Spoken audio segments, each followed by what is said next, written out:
Great. Well, we're going to this morning pick up a bit of a, like I said, a bit of a sidebar in our series in Ephesians, and to remind you, we are in the context of a season when we're really going from a kind of regathering to rebuilding as a church. There are a few areas that we're really wanting to focus on this year and think through and prayerfully move forward in. And they are engaging in mission. Actually, it's a bit of a re-engaging in mission. There's developing leadership, and there's taking ownership as well. And we're using Ephesians chapter 4, verse 1 to 16 to dig into these themes and unpack them and understand them and think through how each of these things applies to our own lives, but our own life together as a church. Soon we will be moving on from the theme of leadership that we've been spending quite a while on to the theme of ownership. And I will be speaking less during that season. We've got a few people giving us input into that as we look into that. But before we do that, I just wanted to take a morning to help us think through something that is related to leadership that's really quite important. That's the whole theme of eldership. And so this morning we want to think about that. And one of our desires, as we've said in our kind of moving forward aims, is to identify additional elders here in Junction Church and deacons, and broaden and grow those who are in leadership within the life of the church. And as part of that process, then, I just want us this morning to think a little bit biblically, what are we talking about when we're talking about elders? Because we can't really move forward into something if we're not clear about what it is we're moving forward into. We're going to follow up what I say this morning with a church update the first Wednesday after the Easter holidays, 27th of April. And we're going to more practically talk about, okay, for us as a Junction Church, what's the process now? And we're going to drill more into the qualifications of eldership that the Bible presents. But this morning, I just want to give a bit of an overview on what we understand eldership is. What is an elder? It's a good question, isn't it? If we're going to identify elders, we need to know, well, what are we looking for? What is an elder? What does the Bible say about the task of eldership? If you are really interested in digging more deeply into this, a great book that I've been reading recently is by Alexander Strauch, S-T-R-A-U-C-H, and it's called Biblical Eldership, which is exactly what it's about. So what are we looking for? What are we thinking about? Well, here's a summary of what I think the Bible teaches about elders. Elders are groups of men appointed by the Holy Spirit who model mature Christian character and serve a local congregation by exercising leadership, extending pastoral care, shepherding care, and promoting and guarding sound doctrine. And so we're really thinking about how what the New Testament teaches about how local churches are led or governed. Church government is really what we're looking at, how some have described this. And of course, throughout history and even today, there are a whole range of approaches to this. Different denominations will approach this in different ways. And you yourself may have a history where things have been approached in a particular way. There's a whole range of ways that this is approached historically. It may be, a situation where there's a very kind of hierarchical approach to this, and all the churches look up to one individual at the top of a pyramid, and who issues decrees that all churches have to obey. Let's call him the Pope. That's one model. It may be, however, that within an individual local church, there's a similar situation where you have a lone man in his high tower who is known as the pastor. Or it may be that there is a pastor-wife kind of combo who are understood to be the pastors. of the church. Or it may be a situation which is very different to that, which is more of what we might call a self-governing situation, where the congregation itself makes all of its own decisions and sets its own direction. So there's a whole load of ways that this is approached today and has been approached in history. And of course, in between all those approaches that I've just mentioned, there's a whole other load of permutations. I want us to think about how we as a local church understand this ourselves. And so I want to talk first about what I think is the blueprint in the New Testament. When you survey the New Testament, you find a very clear pattern. And that is that groups of elders lead local congregations. We talked about how Paul describes himself as a wise master builder, but he doesn't keep all that wisdom to himself. The New Testament writings, Ephesians 4 is a portion that would be true of this, reflect that wisdom of how churches are built, how churches can be strong, how they can grow, how they can be mature. But it's not just Paul's writings that reflect this. There's a whole bunch of stuff in the New Testament that leads us to this conclusion.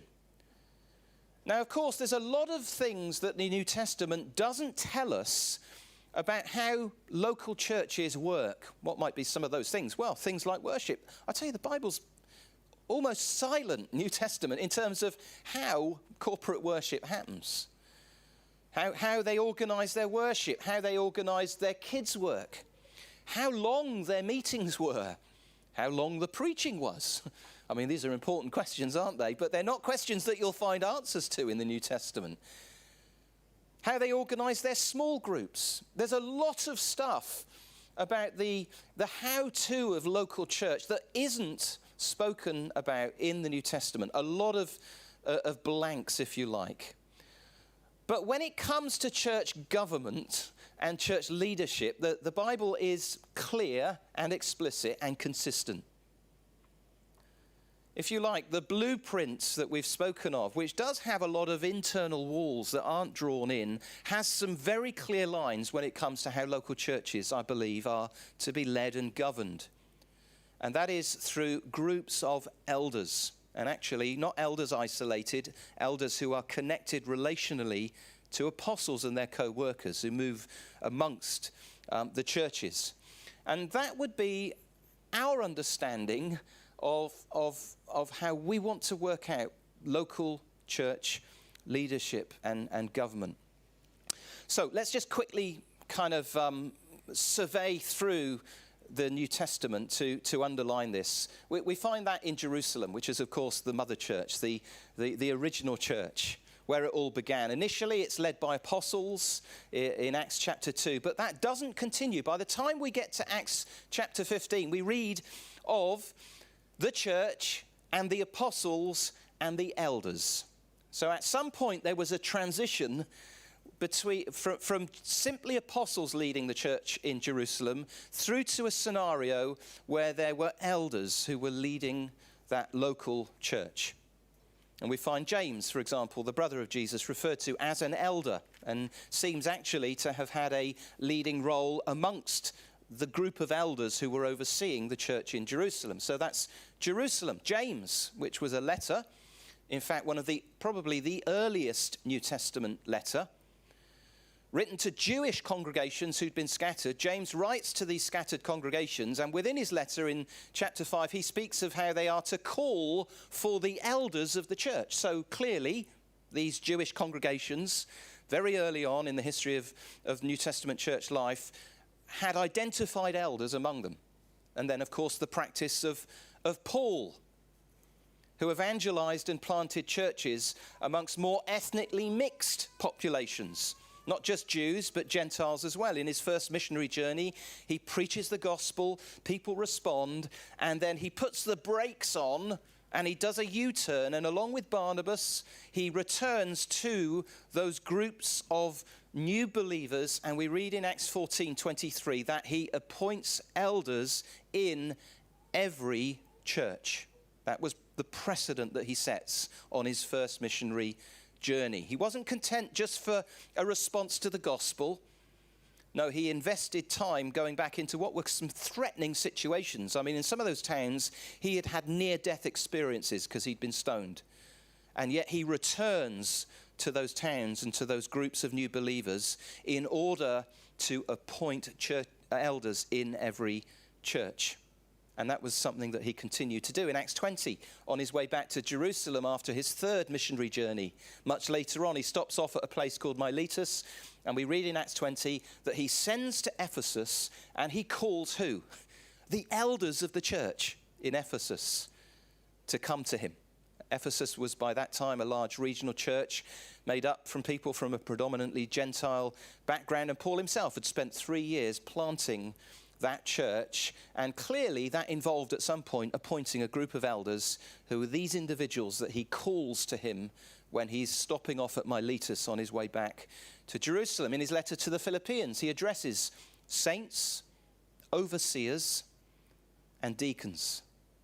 And towards the end of his life and ministry, in his letter to Timothy, who's a co-worker serving on behalf of Paul, Paul urges Timothy to appoint elders in the church and outlines the criteria for those elders.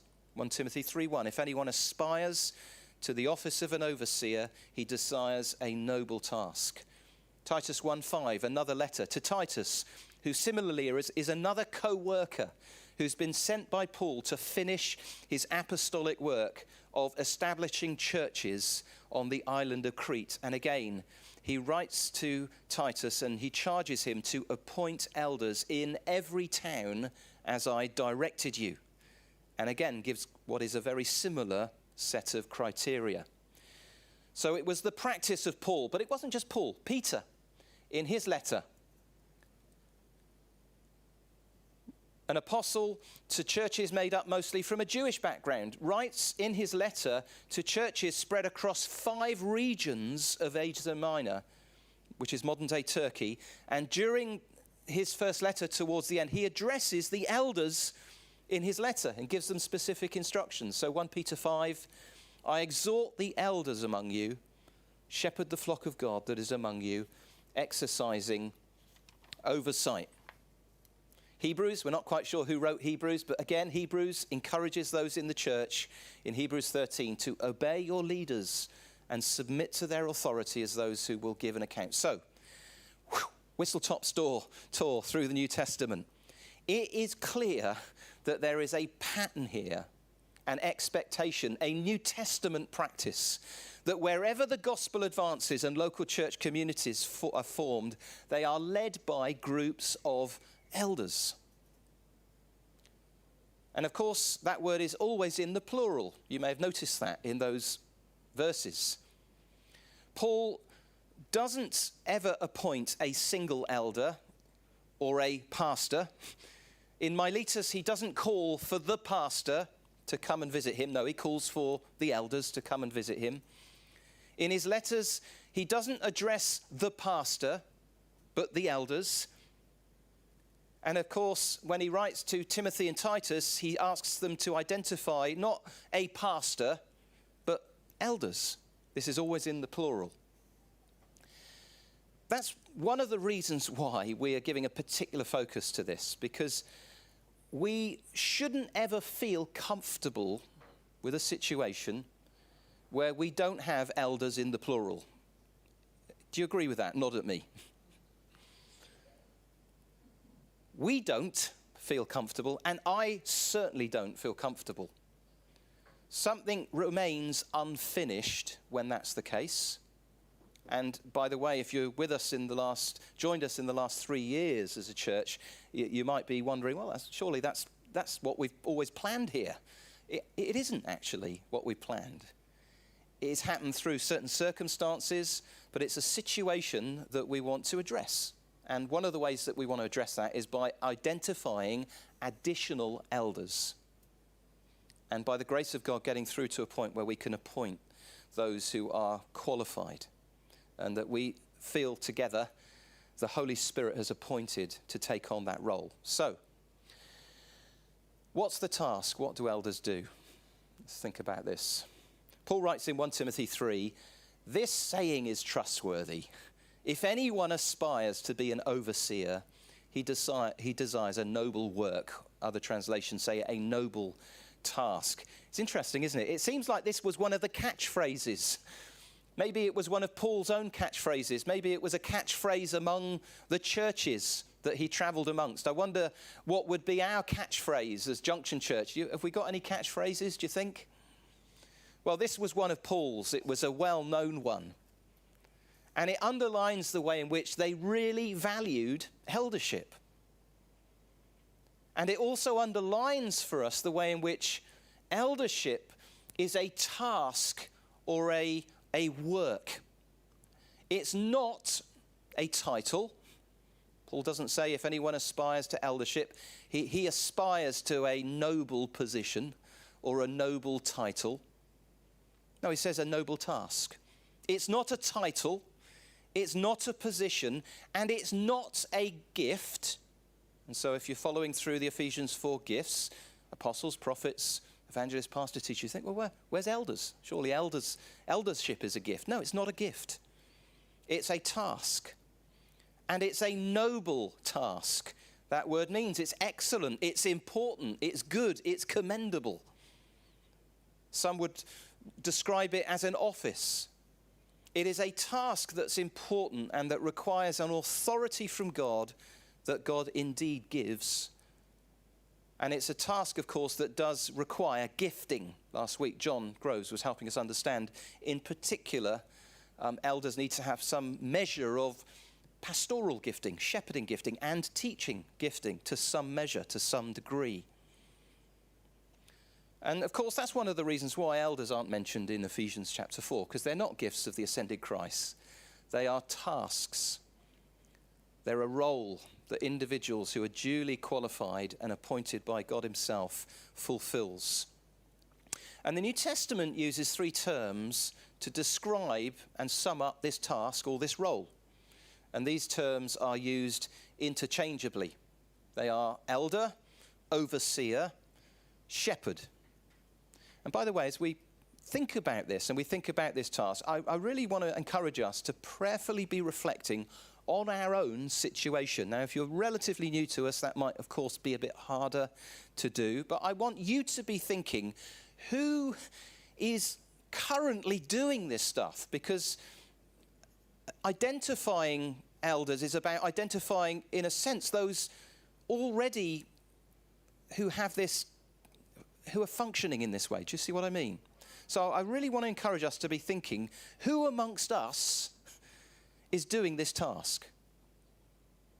There are other things, obviously, that we need to think through in the process, and we will, about those qualified for the role, to be set aside for the role. So what's the task? Well, these 3 words describe what this task is, what this role is, and they are used interchangeably in the New Testament. They're not they describe the same people who are doing the same task.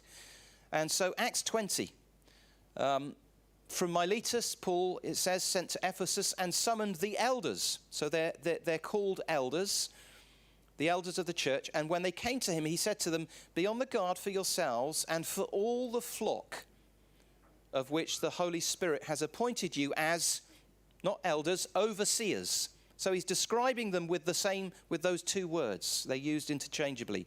And then he says to shepherd the church of God, which he purchased with his own blood. So Paul understands that this group of men are elders, overseers, shepherds. They're just 3 words to describe the same group of people. Not just Acts chapter 20, but 1 Peter 5. Peter writes this, I exhort the elders among you as a fellow elder and witness to the sufferings of Christ, as well as one who shares in the glory about to be revealed. Shepherd God's flock among you.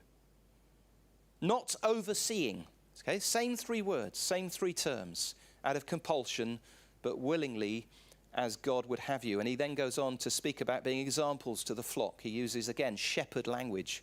When the chief shepherd appears, you will receive the unfading crown of glory. So again, elders, shepherds, overseers, words describing the same group of people. And then Titus 1, verse 5 to 7, Paul writes, "The reason I left you in Crete was to set right what was left undone, and as I directed you, to appoint elders in every town. An elder must be blameless, the husband of one wife, with faithful children, who are not accused of wildness or rebellion." And then he says, as an overseer of God's household, he must be blameless. So again, Paul is using those terms interchangeably. Elder, overseer, and as we've seen in other passages, shepherd as well. Okay, is that clear? Yeah, give me a nod if that's clear. So we're not talking about three different groups of people doing three different things. We're talking about three different ways of describing the task of eldership. So what is that task then? What do elders do? Well, first of all, they model Christian maturity. Hopefully, through our theme of leadership, you've got hold of this very important principle and truth, that leadership is not telling people what to do, primarily. It's showing them how to live. And the word elder emphasizes that. It's inherently describing maturity. These men are models of maturity. Now, they're not models of perfection. And in fact, having an ability to be vulnerable and admit our own weakness and where we fall short is part of maturity. So we're not looking at perfection, but there is a sense in which this task involves modeling something to the congregation of what mature discipleship looks like. And that's why, of course, most of the criteria that Paul gives to Timothy and Titus are character qualifications. Leadership isn't telling people what to do, it's showing them how to live.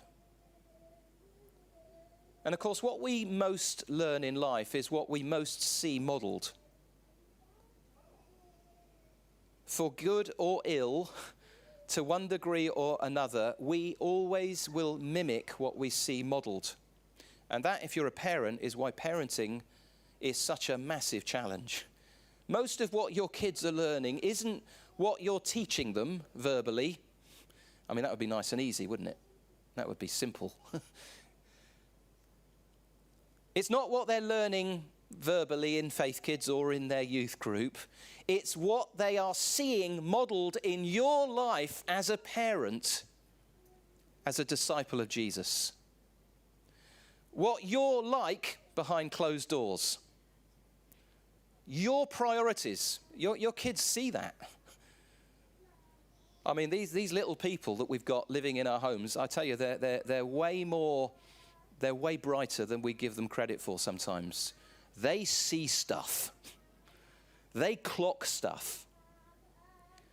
So they see what we're modeling. They see the kind of priorities that are living by, the things that you're passionate about, and the things that you're not. The things you're spending your money on, the way you allocate your time, where prayer and the Bible fits into your life. They see that stuff. Where the local church fits into your life. They see that stuff. What it means to engage in worship when you're here with them on a Sunday morning. They see that stuff. I mean, they notice if you're sat there on your smartphone, switched off, or if you're standing with your hands lifted, engaging at a heart level with Jesus, receiving the Spirit. They see that stuff.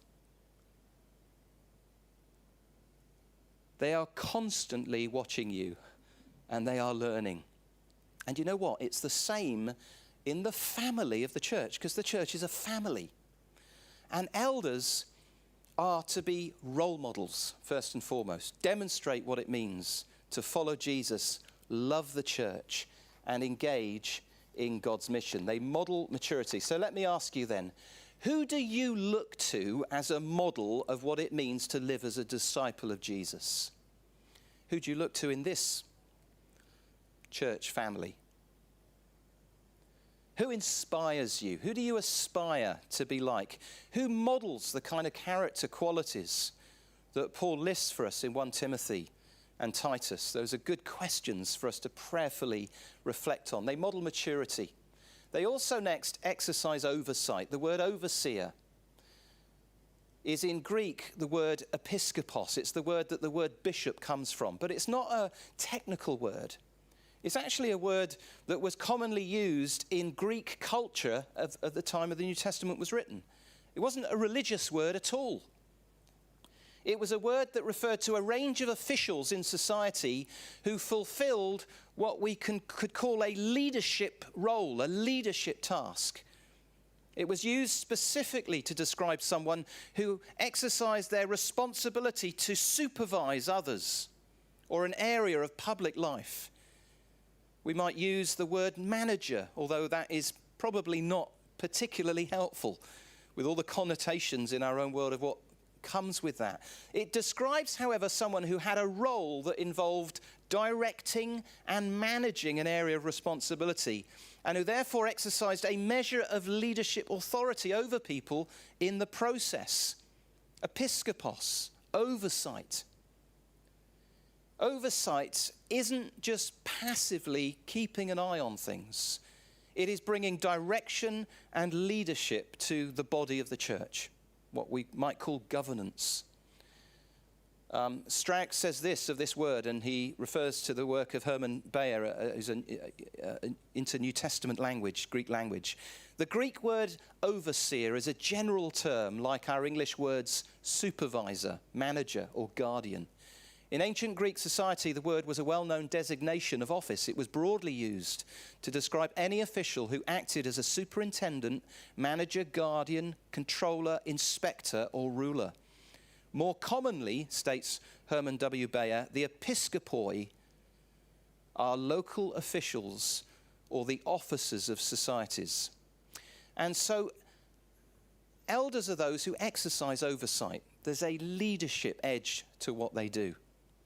And so one of the predominant gifts that elders need to have is the gift of leadership that Paul mentions in other places in the New Testament. Now, they may have it in different measures. Some elders may be stronger leaders or may have a stronger gift of leadership than other elders. That's just the way in which this all works with the great variety of gifting and measure. But elders are those who lead others. And what's a leader? Well, a leader is just somebody that others are following. Leadership is the God-given ability to bring direction and cohesion. And elders are appointed to do that in the context of the whole church. They don't just lead a particular area of the church. They bring oversight to the whole congregation. The word Paul uses when he describes the gift of leadership in Romans 8:12 is the word proestamenos. It's the word that's described or translated to lead, to rule, to manage, to preside over, to direct, to superintend. Now, this isn't dictating, of course, which is something actually that elders are warned not to do, but it is directing. It's the way that the Bible speaks of this gift. And so in 1 Thessalonians 5, Paul writes, "Now we ask you, brothers and sisters, to give recognition to those who labor among you and lead you in the Lord." It's the same word as in Romans 8:12. "And admonish you and regard them very highly in love because of their work." 1 Timothy 5:17, "The elders who are good leaders are to be considered worthy of double honor, especially those who work hard at preaching and teaching." So leadership oversight is at the heart of what elders do. It is, however, of course, a familial leadership. They lead like fathers. And so the word is used, this word leadership, 4 times in 1 Timothy 3, where Paul draws a correlation between leadership in the home and leadership in the church. And what Paul doesn't say is that we should look first and foremost at how prospective leaders manage their businesses or manage their staff with salaries and contracts and employment and employee responsibilities. No, he says, look at their homes, look at their families, look at the household. Now, if you're a leader in the workplace, you will know that leadership in the home is an entirely different ballgame. Paul says that's where the correlation is. Are their wives secure and flourishing? Are their children developing into faithful, responsible adults? And so the role of the husband and father in the family is, of course, a leadership role. And the role of elders within the extended spiritual family of the church correlates to that. Now, if you're a husband and father, you know that your calling, your responsibility, isn't just to passively keep an eye on things. I mean, that's disaster. Being a husband and a father, being a father particularly, is a bit like constantly tending to a garden. If you just passively keep an eye on it, what happens? All sorts of things begin to grow. It's an active, intentional thing that involves leadership. It involves bringing loving leadership of the home. That includes setting the spiritual tone of your family. Shouldering responsibility. At times, making some decisions. Not in isolation, of course, but making some decisions. Setting some boundaries at times and bringing loving correction. Well, in the same way, elders are to manage, lead the household of God. They set the spiritual tone within the spiritual family of the church. They lead like fathers, but they also lead like shepherds. And of course, leadership is at the heart of what shepherds did in Bible times. I don't know what you think of. We're a bit kind of remote, aren't we, from the work of shepherds nowadays. Psalm 23, that wonderful psalm about shepherding, says this: He, the shepherd, makes me lie down in green pastures. He leads me beside still waters. He leads me. He leads me in paths of righteousness for his name's sake. New Testament shepherds and Middle Eastern shepherds don't just passively stand at the gate and keep a watchful eye on the flock within fenced-off pastures. No, they lead the flock across open ground. A shepherd is someone that sheep follow. As we said, it's not a person with a title who passively looks on. A shepherd is someone that people follow. So let me ask you, reflect on this. Who brings servant-hearted leadership within the community of the church? Not the kind of leadership of a CEO, manager, business-like leadership. No, fatherly, familial leadership. Who sets the spiritual tone of the church family? It's a good question to ask. Who does that? Who shoulders responsibility? Who are the good shepherds? Who are you happy following? If you had to follow someone, who would that someone be? Oversight, leadership, is the second aspect of their role. Quickly mention a couple more. They ensure the church has a healthy diet. This is really important. Within the list of character qualifications for elders in Paul's letter, Paul to Timothy, Paul says they must be able to teach. And in his letter to Titus, where he repeats a similar list, he says they must hold firmly to the trustworthy word as taught, so that they may be able to give instruction in sound doctrine and rebuke those who contradict it. For there are many who are insubordinate, empty talkers and deceivers, especially those of the circumcision party. They must be silenced, since they are upsetting whole families by teaching for shameful gain what they should not teach. In 1 Timothy 5, he speaks of elders who rule well, and then he mentions especially those who work hard at preaching and teaching. So at the heart of the task of eldership is modeling maturity, exercising leadership oversight, but also promoting and guarding sound doctrine. Elders in the New Testament guarded the foundation that the apostles laid in terms of an understanding of the gospel. They reinforced it, they built upon it, and they protected the church from false teachers and from false teaching when it threatened to undermine the local church. Teaching, of course, happens in all sorts of contexts and in all sorts of ways and on all sorts of levels, as John helpfully highlighted last week. But the core teaching of the whole church was the responsibility of the elders, which is why able to teach is a non-negotiable requirement that Paul mentions.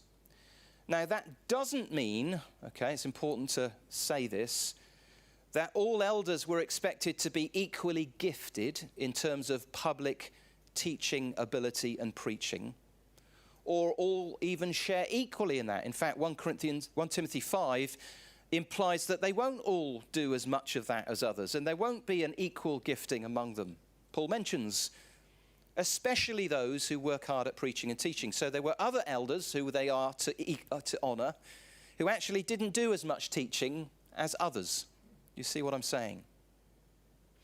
What it does mean, however, and this is the important thing, is that elders need to have a love for the Bible and a clear enough grasp of apostolic teaching to be able to communicate it to others and to be able to recognize false teaching and unhealthy emphases when they arise. You can only ever communicate what you yourself clearly grasp. They do that positively by feeding the church on a diet of sound teaching that is in line with what the apostles taught. But they also do that negatively by being alert to and recognizing error and refuting it when it comes into the community of the church. And error is very rarely just a stark denial of the truth. More often than not, error is about an emphasis that doesn't reflect the teaching of the apostles. And that's a good test of error. When you come across some teaching that sounds new, fascinating, a good question to ask is this something that the apostles kept underlining and emphasizing? Is it an apostolic emphasis? To be alert to that, you have to be personally steeped in apostolic teaching, which is what elders need to be. They say that those who identify fake banknotes are those who don't spend time studying fake banknotes. They're those who spend time studying genuine banknotes. And so when a fake one comes before their eyes, they're able immediately to sense something not right there. Not quite sure what it is, but there's something not right there. Elders are those who are steeped in the Bible, steeped in what the apostles teach. And if you think that recognizing and refuting false teaching is just a first century issue and that we don't really need to worry about that now, I mean, we've all got our own Bibles, haven't we? And we're all educated now in our modern world. We don't need to do this stuff. I'd really suggest that you're perhaps a little bit naive about the context that you and I live out our Christian life in. I think in some senses this task is even more important today than it's ever been. You see, in the New Testament times, a heretic or a heresy would only ever connect with the church because somebody physically came to your church and began to teach those in your church, or they sent a physical letter. Nowadays, all it takes is a website or a YouTube channel and some catchy ministry name. And so I would suggest that more than ever, we need elders who are steeped in apostolic teaching and who teach and expound the bread and butter of New Testament truth, the truth of the gospel. Shepherds. And by the way, shepherds live out their lives amongst the sheep. You can't effectively be shepherded by somebody online over the internet. And if you're with us on the live stream and you're not connected to the local church here, great to have you with us, but we can't effectively shepherd you. You can't effectively be shepherded in that way. We need to be in local congregations that physically gather, amongst whom elders care for us, and part of that care is faithfully teaching the whole counsel of God week in, week out. Elders ensure the church has a healthy diet. So let me leave you with this last question then. Who would you go to in order to test or check out some new teaching that you've heard on the internet? Who would you trust to write a summary of what apostolic teaching, what's the core teaching of the New Testament? Who would you go to? Who would you trust to faithfully summarize that? Who would you be happy sending a new believer to in order to help them grasp the foundational teaching of the Bible? And who would you trust to handle and communicate Scripture on a regular basis, either in a small group or one-to-one, or even on a Sunday morning context? Those are good questions that help us to get under the skin of this element, this part of what the task of eldership is, to ensure that the church has a healthy diet. We're going to finish there. I may well pick up what was one more next week, but let's stand together. And like I said, this is really just part of this process that we are engaging with this year. Part of what we're doing, not the whole of what we're doing, but part of what we're wanting to do is identify additional elders here in the church. And hopefully it's been helpful just to kind of revisit a biblical framework of what we mean by that, the importance of it, the fact that this is a universal practice, and to highlight some of the key tasks of what an elder is: modeling maturity, exercising oversight within the body of the church, and ensuring that the church is nourished on clear New Testament teaching. Let me just pray and then we'll bring things to an end. Lord, we do look to you as the chief shepherd. We thank